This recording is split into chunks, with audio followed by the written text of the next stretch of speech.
So you want to travel around the world, but you're not so sure how much it's going to cost or how you're going to sustain yourself while traveling. My name's Christian. I've traveled to over 68 countries by the age of 24, and here are the 5 best ways to save money while traveling around the world. Number 1 is hostels over hotels. Now, if you've done any sort of traveling, you know exactly what hostels are, but a large majority of people, especially from the United States, have never heard of a hostel or only think hostels from the movie Hostel. Hostels are an absolute amazing accommodation where you get to meet other travelers and do it for a cheap price. All around the world, hostel prices are completely different, but they can be anywhere from as low as $1 from ones that I stayed in Vietnam up to about $40 where you'll find them in Western Europe. And you compare that to hotels, which cost about $80 to $200. There's huge savings here, especially when you multiply that for how many days you're traveling. If you're doing that for maybe a month to 6 months to a year, I've met travelers who have been traveling for over 7 years. And if you're making those savings every day, that is thousands to tens of thousands of dollars. But also, what most people don't know is that hostels, you don't have to share a dorm with other people. Hostels have options like private rooms. Now, these are obviously more expensive than sharing a dorm. They're not going to be $1, but they're going to be cheaper than hotels. For on average, they're about half the price of a hotel room. So basically, if a hotel is going to be $80 in the area, a private room in a hostel will probably be around $40, and then if you're going to get a dorm, it's going to be about $20. Not to mention, in hostels, there are even added savings. Everything from free breakfast, there's almost always free coffee. A lot of other travelers will leave food at hostels because there's kitchens, so a lot of the times you can get free food from anywhere from pasta to leftover eggs, bread, croissants. And number 2 is cook your own meals. Now, I know a huge part of traveling around the world is trying different cuisines, but at the same time, that can be super expensive. And I'm not telling you not to try different cuisines, but you should cook your food more times than not. You may be asking yourself, Christian, where would I cook my food while traveling? Well, that ties back into the hostels. Hostels always have kitchens, or Airbnbs always have kitchens. This is why I'm very anti-hotel, because it doesn't even give you the option to cook your own meal. Now, for me, I'd say I cook about 80% of my meals. Something that's really awesome about hostels especially is you get to meet people who are local as well, not just travelers, and they can sometimes teach you local recipes, so you're never eating the same thing twice. But that doesn't stop me from going to restaurants, and this isn't a plug or a sponsorship or anything, but one really good app that I use, it's called Too Good To Go. And Too Good To Go is an app that's mainly used in Europe, and basically what it is anytime restaurants have extra food, maybe from a lunch or a dinner special, on Too Good To Go, you can go and get that meal for basically 80 to 90% off the restaurant price. And the best part is you can order multiple portions. So if there's 2, 3, or 4 of you, you're in a friend group, you're with a significant other, you can order multiple portions and then you go pick it up from the restaurant. You can get like 4 portions of food for less than $20. And another thing regarding food, you should never go to restaurants where the menu is in English. That's a big red flag. It's always going to be overpriced. What you should do is look for restaurants that are off the beaten path, not on the tourist track, that don't have an English menu.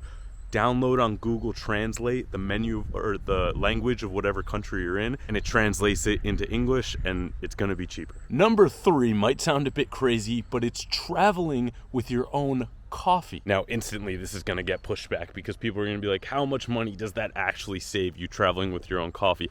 It's quite a lot. I am an absolutely massive coffee drinker. I love coffee. I drink it every day, multiple times a day. And if I didn't travel with my own coffee, I would be spending an extortionate amount of money. The math is quite simple to do. If I was to buy coffee every single day per week, let's just say the coffee is $5. 5 times 7, that's $35.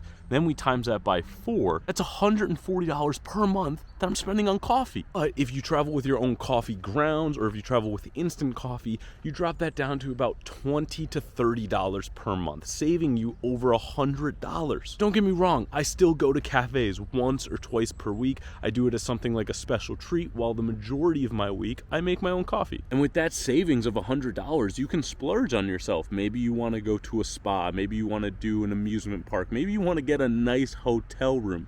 You just saved all that money just from coffee. And something that I found out, you can bring coffee, tea, whatever it is, on the airplane into different countries. There's no issue. And number 4 is volunteer for accommodation. This is probably the biggest thing that I see, especially with young travelers, anywhere from age 18 to 30 is volunteering their time in order for a free place to stay. And it is so unbelievably common, and there are millions of opportunities out there at hostels, at Airbnbs, at hotels. I've seen it all. And it's simple. You find one of these opportunities on websites like Worldpackers or Workaway, and you exchange a little bit of your time, I'd say roughly about 20 hours per week, and you're given free accommodation. That either may be a dorm room, that might be an apartment on an Airbnb. I did that one time. It was amazing. We even got a car. Sometimes they even give you free meals included. So just volunteering a little bit of your time gives you an extraordinary amount of money because you're not paying for accommodation. A lot of the times food's involved, and you just don't have to worry about it. One of my good friends, she's a Colombian girl. She travels with a budget of $300 per month for everything, and she's been doing this for about 9 months now, and all she does is volunteer. She moves from city to city, staying in different hostels, hotels, Airbnbs, doesn't have to pay for accommodation. Then the $300 she uses either for food, transportation, excursions, and she's traveled all over from Europe, South America, Asia. However, one thing that I would recommend you doing is maybe not volunteer for accommodation in areas of the world where accommodation is very inexpensive. For example, in Southeast Asia, you can find hostel rooms anywhere from $1 to $5. You can find Airbnbs from $20 to $30, so I don't think it's worth it. But for places in Western Europe and Scandinavia, especially Scandinavia, I think it's 100% worth it because you're saving at least $1,000 per month. And number 5 is traveling with the seasons. Now, this is something that I learned actually pretty recently within the last year. And is that if you're traveling full time and you don't have to be somewhere, you can travel with the weather seasons. And peak tourist seasons for countries are either in the summer or the winter, not in the spring or fall. And that's the best time to get the cheapest prices in locations. The best example that I can give you is I never come to Europe anymore during the summer. It's too expensive. It's about double the price. There's too many people, and the best accommodations are always booked. And I'm in Europe right now, so I come in the middle of September, and I usually stay till about the first week of November. And the weather's not an issue. Right now I'm in northern Poland where it's a little bit chilly, but if you go down into southern Europe, the Balkans, it's still super warm right now. Once I get into the winter/ski season, I'll move out of Europe and I'll go to Southeast Asia. Another example of this is Egypt. If you go to Egypt during the summer, which is the hottest month, that is when everything is 50% off because that's not their peak tourist season.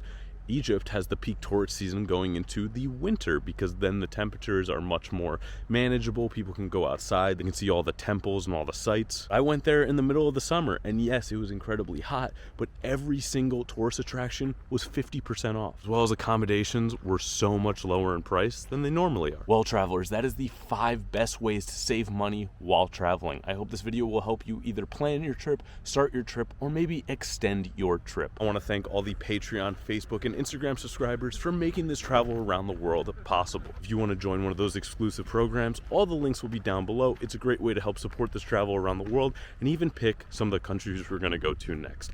With that being said, I will see you in the next video. Bye-bye.